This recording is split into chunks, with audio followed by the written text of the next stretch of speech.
Hey, it's Michael Ceely, and welcome to the podcast. This week, I have BJ Armstead on the show. I first discovered BJ Armstead on Instagram. And you know when you see like an Instagram post or a video and it just totally resonates with you, and you're like, this person thinks the same way I do. And that was the case. I saw his stuff and I just had to have him on the podcast. So you're going to get a lot out of this episode today. BJ has a lot to offer. He has a master's degree in sports psychology. He's working on his PhD in sports psychology right now. He has a baseball background. He's worked with parents, coaches, youth, just a lot. We had a great conversation. So you're going to want to check this out. We talk about all kinds of stuff like anxiety management, comparison syndrome, imposter syndrome. BJ will give you his definition of winning. I think you're going to really like that. So without further ado, check out the podcast with BJ Armstead. Okay, welcome to the podcast. My name is Michael Ceely. I'm really excited to have a guest on today who I discovered on Instagram. Really resonated with him. His videos are fantastic. BJ Armstead is on the show today, and we got a lot to talk about. We were just talking before the show about all kinds of fun stuff. We're going to try to keep it tight here because there's so much we could talk about with mental health, sports psychology. BJ, welcome to the show. Yes, sir. Thank you for having me. I appreciate it. My pleasure. My pleasure. So just give the listeners and viewers an idea of some of the services that you offer. Yeah, so we do a lot with educating athletes on the mental side in total, whether it's mental health, mental performance, dealing with things such as burnout, dealing with things like stress, high school athletes. I mean, in all walks of life, there's different variables that you have to go through. Different distractions that try to knock you off your path. And so we want to make sure that we address those things, but also educate athletes on how to deal with them later on as well.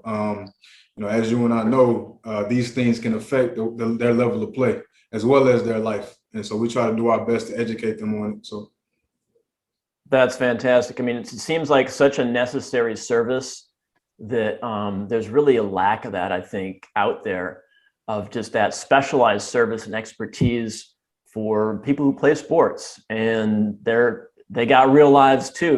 They got real life stressors, all this stuff. So that's a fantastic service you offer.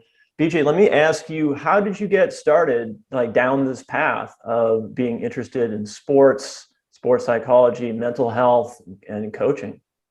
Yeah, that's a great question. So first and foremost, I got started into mental health by my mother. My mother is a social worker, and she's been that way since the 80s.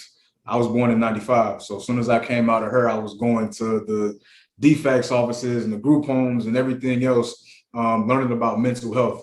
And so I'm getting my master's in social work after being an athlete my entire life. I'm getting my master's in social work, and we're learning about the stress, the anxiety, the depression, the trauma. And I'm trying to figure out a way to bridge that gap from athletics to mental health. Right. And then after that, I started reading more on how can this impact their level of play. So I started studying sports psychology in the mental performance game. And I'm like, when was this when I was playing? Like, I wish I had this. Right. And so as I started studying it, I would spend days studying mental health, studying mental performance, sports psychology. I bought a book called Sports Psychology for Dummies. It was at a mom and pop shop. It's like $5. And when I bought it, I'm scanning. I remember like it was yesterday. I'm scanning the book in the store, and I'm like, is this like for sale? Like, people really read about these things? All of these things I wish I knew when I was playing ball. Mind you, I'm a D1 athlete, and I never knew this existed, right? And so I bought the book, and what 5 minutes turned into of reading that book was days of like studying the book as if I was in actual school from that book. I mean, I would read the book, wake up at 5 o'clock and read the book until 12 noon, go get lunch for an hour, come back at 1 to my office, and then continue reading the book until 9, 10 that night. I was just that intrigued. And so I was like, I have to really, really study this stuff from a formal level. So I went to school, I got my master's in sports psychology, motor behavior from the University of Tennessee. And so now I'm in school at UGA. I'm a doctoral student at UGA, studying motivation in athletes, right? Motivation, intrinsic motivation specifically, as well as burnout. So absolutely. Wow, that's quite a journey there. It sounds like it started out just having that around you, having your mom as a social worker and getting that education of just by observation, right, of what she does, and seeing some tough situations and understanding like all the intricacies of that art, right, of social work. And then you being, D1 baseball, like how do I connect these two areas, like that the powerfulness of being like a master of your mind and your behavior, and then connect that to the challenge of sports. And then, like you said, you found this book and it's like, light coming down, right? For like, oh my God, this is it. Like, this is like the key that links both worlds. And then it sounds like for you, it's just like a natural decision to follow this path. It sounds like, yeah. It's amazing when you find out the top thing that you're passionate about, or that thing that God leads you to. And it's like, this is what I am here to do. I think, and it's kind of going back to athletes as well. And, obviously intrinsic motivation, you can practice something and be good at it, but that doesn't mean that you're supposed to do that. And I think as parents and coaches, we get that mixed up sometimes too. It's like some athletes are good at a specific thing and we mistake that for, oh, they love doing that. That doesn't mean they love doing it. They just practice it so much to where they become good at it. And so for me, that's how sports psychology was for me. I mental performance game is like, it was amazing having that light switch moment, reading about sports psychology, doing research on mental performance and mental health as well. So, I love it. Yeah, that's really exceptional and really like amazing when that happens to someone where they go, oh, this is it. Like this, I can study this 24/7. Like it doesn't feel like work. And when I watch your videos on Instagram, I get that sense that you really love what you do. I think that really comes through. And that's why I reached out to you. It's like, oh, this guy is like into his stuff. Like, and so that's great. So BJ, I was asking you like before we're talking here about a couple questions, and this is always a tricky question, but I try to ask it to a lot of people. Actually, is what does winning mean to you? It's kind of a loaded question, but like, what does winning mean to you? Oh man, I love this question. I love it. Man, winning to me means using every ounce of potential inside of you. We as people have potential inside of us, a different amount of potential inside of us, but it all amounts to us being our best self. We don't always use that potential for whatever reason. Maybe it's because we got distracted or we don't believe in ourselves, right? But winning to me means using every single ounce of potential inside you to be your best self. And your best self might be different from somebody else's best self at that specific thing. I think we are better. Everybody's better at other things than other people are. That's fine. That's what makes us human beings. But winning is when you use yourself or your best self to achieve whatever goal you want by using every ounce of potential inside of you. And that doesn't just mean winning in sports. It means winning in every aspect. I had a thought before you and I, had this conversation.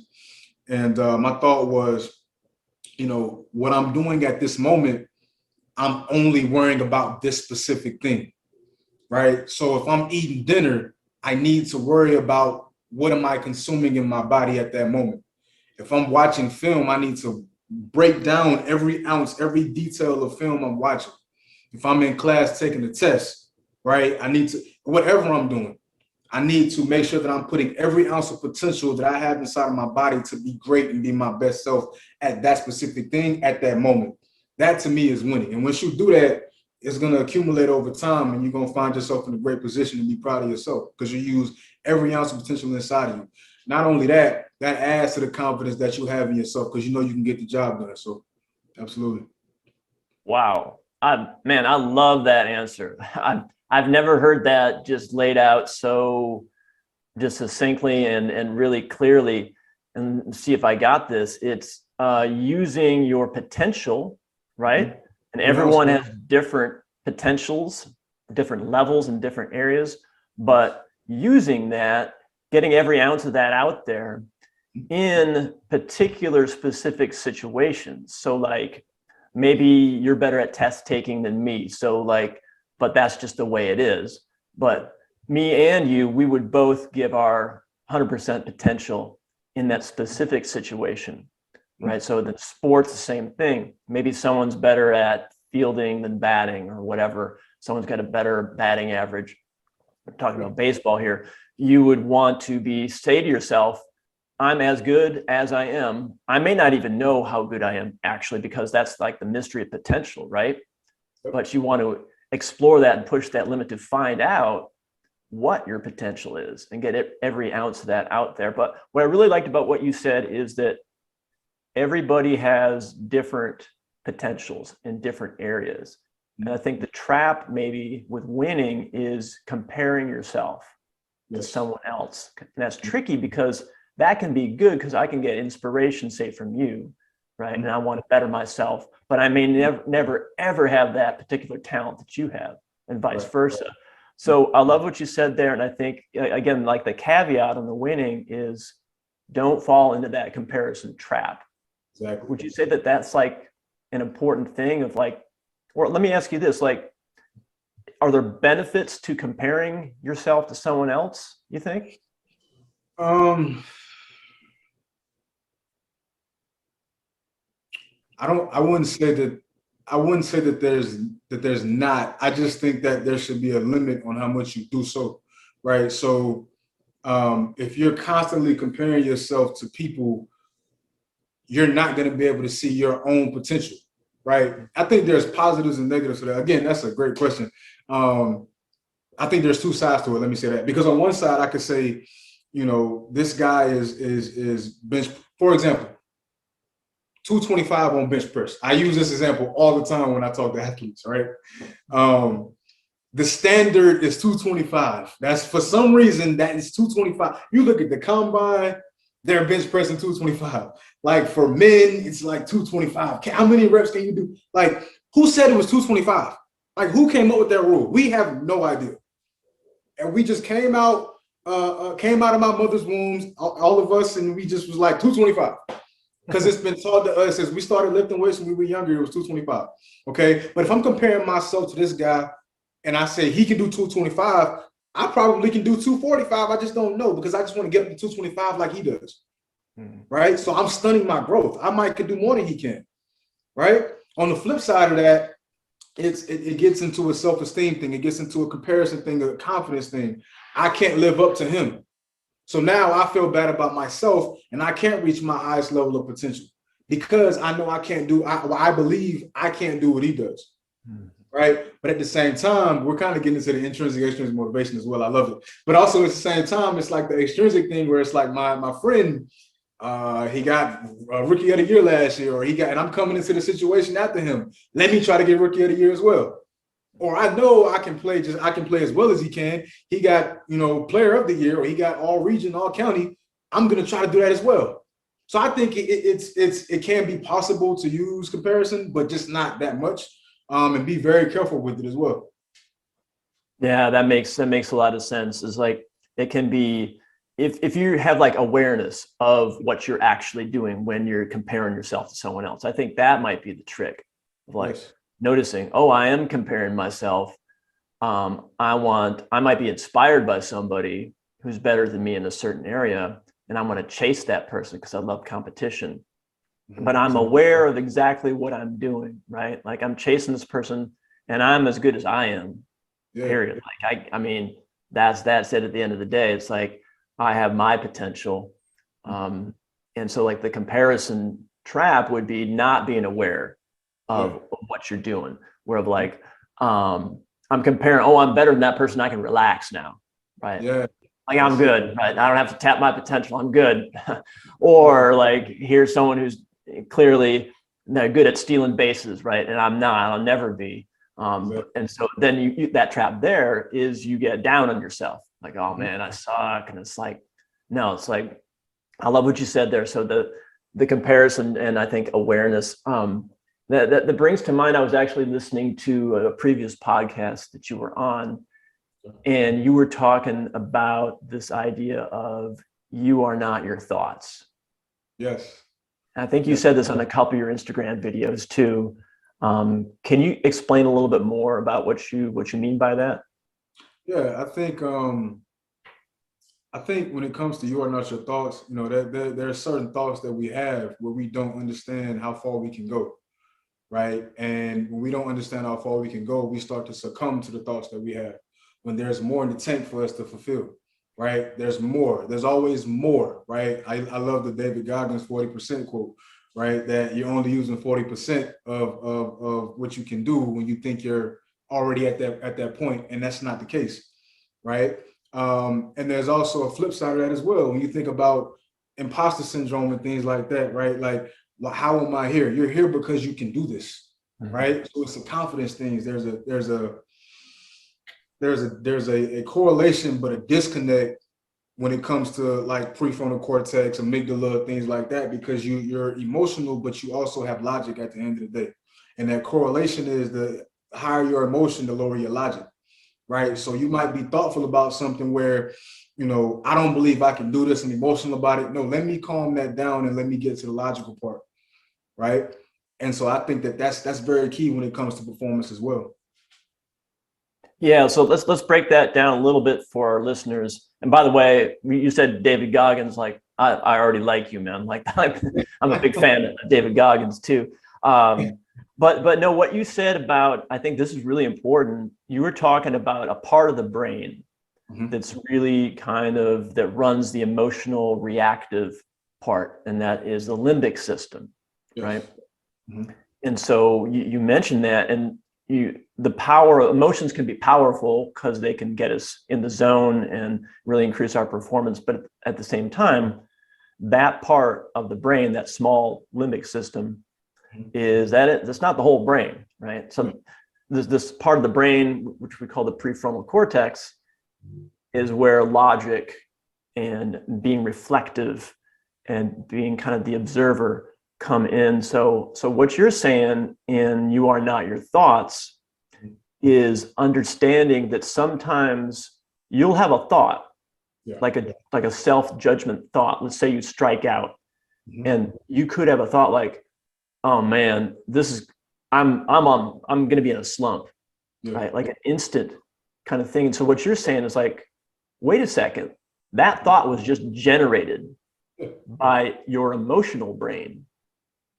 Exactly. How can you understand that thoughts are just kind of like an emotional, almost like an emotional reaction, right?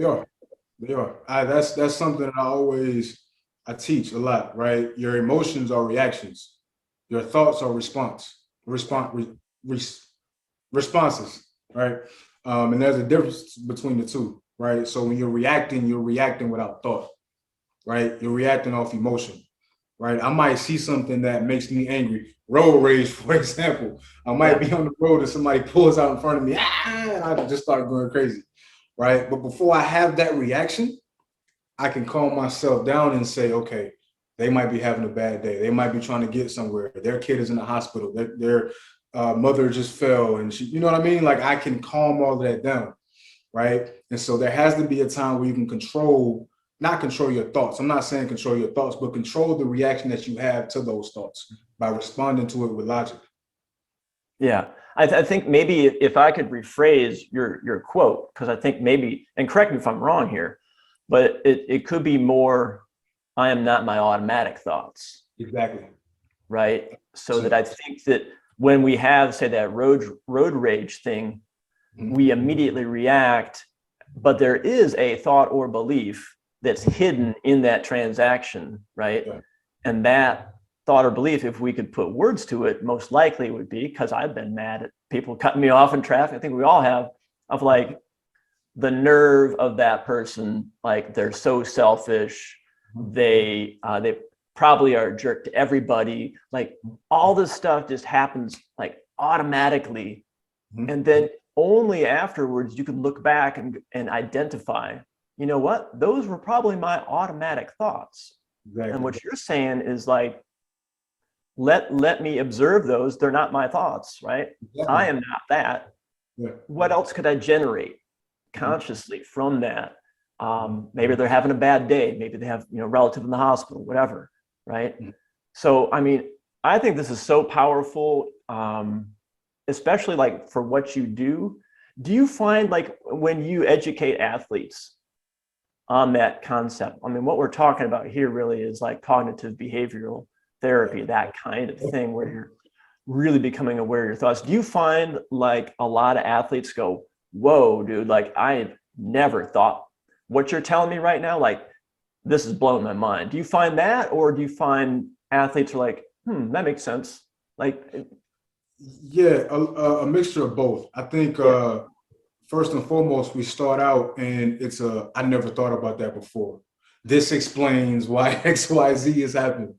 yeah, Um, I think, man, for some reason in sports, we're just taught to be reactive. We're taught to be emotional. We're taught, and I'm not saying emotions are a bad thing, but there's also a downside to that as well. If you're telling me to get pumped up, are you also telling me to scream and yell when I make an error, when I make a bad throw? You know, so I think that it's both, right? So of course you have some athletes that are like, I've never thought about that before. I did not know that I could calm myself down after I make an error, after I strike out, after I throw an interception, after I have a turnover in basketball, right? Then you have some athletes where it's like, okay, yeah. Usually after the that makes sense part of things, it's a that makes sense. Okay. So it's kind of both, right? yeah, So it's just a joy to see the athletes when they realize that that's what's going on. yeah. I imagine for you too, just being really satisfying because this is like this missing link that you didn't have when you were playing sports. Yes. Like, wow, like if I would have had this, just think, what could have happened. Well, that's Um, the beauty of it. I mean, that's the beauty of it. I'm able to sit back and research things at 26. And like yesterday, for example, I'm having a session with a 16-year-old, and he's getting information from a 26-year-old PhD student that he's 16. New information, So that's the beauty of it. And I think to add on to the question that you asked originally, what got me started, that played a huge role in it as well. Of I get to be the person that I wish I had when I was 16, 17. So absolutely. yeah, that's awesome. And that's what I do in my work too, is like I think about, I get to be that person like that I never had, or that coach that I never had, because I did bicycle racing a long time ago, and sports psychology was like kind of just coming in. Yeah, So it's like doubly satisfying. You get to see your client really benefit, and then for you, it's fulfilling because it's like, oh man, like it just feels so good to be that sort of knowledge gap for that person, right?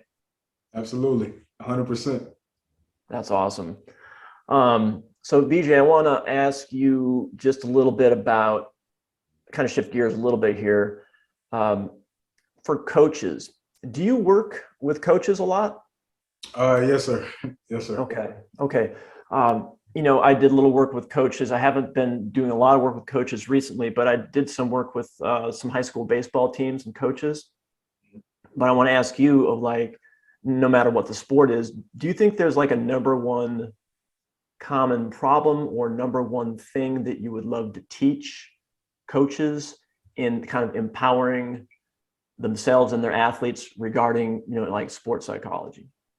Uh, yes. I think having the ability to understand first. I think coaches have a difficult time with that, being able to understand first. And you and I are in the same field when it comes to sports psychology, and we understand that sports psychology can sometimes be difficult to have other people understand. That they need to educate themselves on the mental side. You have coaches sometimes that don't want to understand that. It's not a thing of I need to open up my intelligence to this thing. It's a thing of I've been coaching for 50 years, and we won the championship in 78 and 79. So why can't I? Like, no, you have to understand your athlete, right? So it's kind of a seek first to understand and then be understood, and building that rapport. You have to build the rapport with the athlete, right? From again, with my dissertation research, we're going over burnout and intrinsic motivation. And I mean, you'd be amazed, right? Like the basic psychological needs, right, is not there. There is no autonomy with athletes a lot of the time. So that drives the intrinsic motivation. A lot of coaches have the question of, how can I get, this athlete to want to be better? They're not going to want to be better if it's not fun, if they don't have a choice, right? If they don't feel included, right? Talking about relatedness now, right? If they don't feel this, they're not going to want to do it, which is going to drive a lower performance. So I think first and foremost, it's a thing of autonomy, right? Understanding that they have to say so as well, No, I love that. It's I think really helping coaches understand that they need to kind of take the temperature of the athlete or of the team vibe, or just like you said, seek first to understand before you start talking, right? Because it's like you could try to pump someone up with some external motivation, but that only lasts so long, right? So for the coach of just like, that's really powerful, right? So get them to understand that they need to understand their athletes, step one, right? And there's so many other distractions that athletes go through, right? That coaches have no idea about. There's a reason why this athlete is showing up to practice with this attitude, and you are getting the attitude back with that athlete because you're like, I had nothing to do with that. So you start to get an attitude with that athlete, but you don't understand there are things going on at home. There are things going on at school. There are things going on with family, right? Because you didn't first try to build that rapport and understand that this athlete is a human being too, not just an athlete. So absolutely. Well, it makes me think about, when we're talking about road rage, well, that would be like a highly triggering moment, right? And some people even get out of their vehicle and fight, right? Yeah. But like for a coach who is like maybe really passionate about what they do, there's a lot of emotion going on there. And let's say they get a high school athlete who gives them some attitude, right? That coach, like what you're saying, needs to understand that just like the road rage kind of thing, there might be a reason that athlete is being rude, and it probably has nothing to do with you. Do with them, yeah. Right? It could be, they're going through a really tough time with their family. Yes. And it's not that you excuse the behavior, but it's like you said, that starting point of understanding what's going on. Yes. Right. I always, I had the pleasure of actually coaching. It's crazy now that I think about it. I coached my high school with my high school coach. Wow. So wow, that's a trip. Okay. Yeah, so that was interesting. So and mind you, my high school coach is kind of he old school guy, played minor league ball in like 89 or 90 after going to Georgia. And then here I come with like the new energy, like I'm learning about sports psychology, mental performance. So I'm incorporating a lot of that into it. And you could just kind of see the difference in the player's performance when I'm I was an infield coach. So the infielders, when it's like so what'd you eat at school today? Like, what happened? Tell me about school. What's going on at home with your family, man? How's your girlfriend doing? Are you like, what's going on? You going to prom? Like, so I care. And now a lot of players aren't even playing baseball anymore that I coached, and they're still reaching out to me on a daily basis, seeking knowledge, right? So that rapport is bigger than sports, but it also drives the level of performance that athletes have. Yeah, that's huge. It's like, if we can teach coaches not to be full-on counselors, but some of those counseling skills, like creating rapport, asking how their day is, asking about their grades, their family, and the athlete, like, oh, coach cares about me. It's not like just based on my performance, like, so that I would imagine that would kind of temper the thing of like, okay, I struck out, I'm letting my coach down. Well, wait, coach was asking me about my family. Like he likes me no matter what, right? Exactly. It's unconditional. Yeah, that's great. BJ, let me ask you also, like, if you're working with some parents of like a younger athlete, or typically I would imagine it's the parents that like say, hey, here's my athlete. Not often like they're coming, the 16-year-old probably not coming to you directly without their parents. So but and in your studies and in your background and your skill set, like you probably see some times when parents are a big part of why the athlete is not performing well. So let me ask you, like, do you see like a number one common problem or thing that parents do that really impacts negatively their athlete, their kids' behavior? Yeah, anxiety. Anxiety. Okay. Yeah, Yeah. anxiety. So there's a cycle that I teach my athletes, right? It's EPNA, right? EPNA, and that stands for expectation, right? You have expectation. You're supposed to play a specific way for a number of reasons, either because I spent so much time and money preparing you, sending you to camp, right? Or it's listen, man, we won state in 2000, in 1990, whatever. You're up here embarrassing me, or you need to play like how I played. It's expectation. I'm expected to play a specific way, right? The P is a spinoff of the E. It's pressure, right? So you have pressure is what you feel. You feel the pressure from being expected to play at a specific level on the field or the court. Then the N is the nervousness, right? You're nervous before games. You pre-game anxiety, right? Anticipatory anxiety. Then the A, of course, is the overarcher, which is the anxiety piece, right? And the reason why is because now that athlete, he seeks to play that sport. It was once fun. Now when they get older, it's becoming a threat to them. The possibility of me failing at my sport is almost unbearable.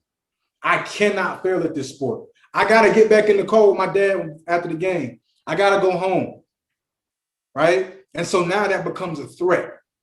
Then you start talking about the yips. You start talking about I had the yips when I was 16, so I know exactly how this is. But it becomes a threat. You parents have got to make sure that sport is not a threat to that child or to that athlete. It's not a threat. It's a game. It's fun. When we start talking about everything that can come from it, draft and D1 scholarship and all this other stuff, then it becomes pressure. No, don't make it a threat. Make it fun. The level of performance by the sport being fun will allow them to have a college scholarship. It's got to be fun, though. It can never be a threat. They need to feel protected, not unprotected by that sport. The spinoff or the result, I should say, of the performance should never dictate the relationship of parent and player. It never should, ever. Because I promise, once you tear that relationship up from that performance, it's going to be hard to get it back. And sometimes you might not. I'm talking about the parent, son, daughter, mother, son, daughter, father, all that. Relationship is going to be hard to get back once you tear that up from baseball, basketball, football, soccer, cheerleading, whatever. Man, that's deep, because it made me think about like the parents. Typically, the parents' intention is, I love my kid. I want them to be successful. I'm going to tell them all this stuff, and somehow this is going to help. But the kid already knows how it works. They don't need to be reminded on a constant basis of the expectation and the pathway to maybe pro sports. But sometimes what happens as well is that the player gets so, again, we talk about it, the player gets so good at the sport, so where the parent sees the potential in the kid or the child, the athlete, and when they're not giving their all, that's when the parent becomes upset. Now, the question becomes, the existential question now is, what is preventing that child from performing at its maximum level, at its optimal level? Now that's the question that parents don't answer, because again, they're more reactive. They're emotional now. So you can't stop and logically think about what are the factors and the variables that are preventing my child or children to play from playing at their highest level. That's the question that parents never ask. So that's a question that needs to be answered, because it can be high school distractions for girls. You got boys, and you got confidence things at school, and you got self-esteem, and you got my friends aren't going to do this, and like there's a number of variables that parents for some reason just do not ask. So that's the real question. I love that. So to boil it down and keep it simple for the parents, what are the things that are inhibiting that maximum expression of potential. And it could be just their own behavior, the parent's behavior. So instead of making it like a blame thing or super psychological, you could just simply say, do you think that constantly reminding your child of expectations and pressure helps or hinders performance, right? And keep it simple. If the parent's got some half awareness, they'll probably say, oh yeah, that might be bad, right? I like that. So EPNA, so expectation, pressure, nervousness, and anxiety. I just wrote this down because I love that, because it shows you the kind of trajectory of what happens with constant expectations placed on a kid who's not a fully grown adult, who doesn't understand that the parents are well-intentioned. All they see is, oh, if I don't perform, my parents don't love me. I mean, that's kind of like that irrational kind of thinking, but the kid, that's kind of what the trip that's being laid on them, right? Exactly. 1000%. Yes, sir. BJ, like I said, I'd love to talk more. I want to wrap things up. For folks listening and watching, where can they find your services online? Yeah, so on Instagram, it's Apollo Sports Counseling. Our email is apollosports.365@gmail.com. The website is apollosports.org. I also have an up-and-coming business as well called Mind and Body Athletics. We're Mind and Body Athletics LLC on Instagram. We are mindandbodyathletic.com is the website. There's a lot of great resources on there for athletes as well. And so I think that's about it. Yeah. So I love it.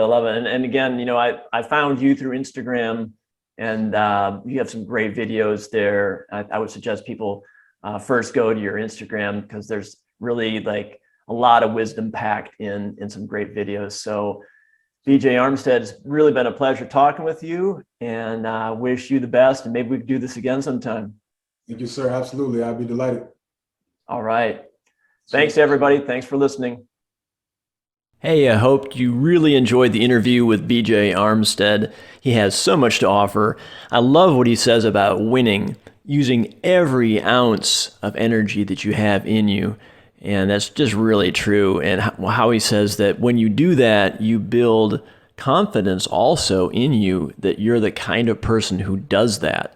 And then you also up-level your skills by pushing yourself to the very limit as well. So just a great interview today. Hope you guys really liked it. If you don't have a coach, it's important to have one, any kind of a coach. But if you don't have a coach at all, I think it's a big mistake. I'll speak from experience. When I was bike racing, coaching, especially mental performance coaching, was not really that big of a thing. And I had the pleasure of getting some really good coaching, but it wasn't consistent. It was just kind of ad hoc. And what you really need is a program, someone to work with for at least a little while to get your game plan together. I have a 3-session program that just came out. I have a lot of athletes just asking, can I get some quick advice, solve a problem? And absolutely happy to do that. So you can go to my website, michaelceely.com, and there's a new program coming up there soon. It's a 3-session program, but you can contact me directly about that. I also have my regular programs, which is an 8-week and a 6-week, and a group coaching program as well, if you like the group coaching. And really, it's just important to have your mental game as good as your physical game. You know that by now, but work with someone and get those skills, and it's really going to accelerate your success. So again, hope you enjoyed the episode today with BJ Armstead. Check out all of his stuff online at apollosports.org. A lot of great stuff there. Thanks again for listening, and we'll see you next week.